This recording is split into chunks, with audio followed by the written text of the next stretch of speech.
Regarding the newly employed IT director, who is the mayor's husband, I understand a separate property agreement was signed between mayor and the mayor's spouse. That agreement checked the HR policy box. Therefore, according to the policy, using separate bank accounts, the mayor now cannot benefit financially from this employment. It would appear that just because money starts set in separate places doesn't mean that it doesn't end up in the same place.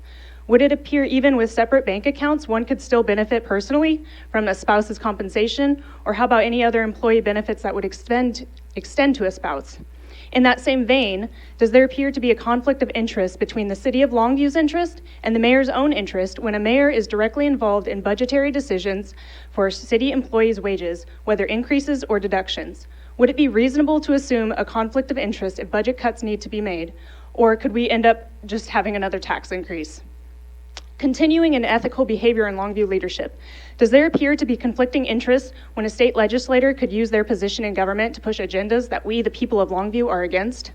Doesn't it appear odd that an undated letter to Ann Rivers from the city manager, Chris Swanson, about separation of duties appeared around the same time $2.5 million was mysteriously added to the capital budget request? Does leadership appear transparent when constituents have outright asked who put this money in the budget request and not one person knows or even cares to find out what happened? Does it appear to be consistent that avoidance of transparency, withholding of information, and twisting of facts when leadership is questioned? If someone technically follows rules and laws, can that person's actions still be unethical? Just following the rules and laws is the lowest expectation by society for its citizens. Leaders have a higher standard than that. Great leaders strive to carry out good moral conduct and ethical behavior. Those who lead in public service should provide accountability between the public and the administration. Adhering to a code of ethics ensures the public receives what it needs in a fair manner. It also gives administration guidelines for integrity in their operations. That integrity in turn. Thank you. Your time is up. Your time is up. Thank you. Please sit down. I'm sorry. Please sit down. Chief, I asked you to sit down, please.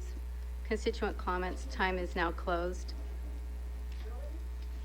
We will have, excuse me. Please sit down, ma'am. You've been warned. Please sit down. I've asked you to sit down.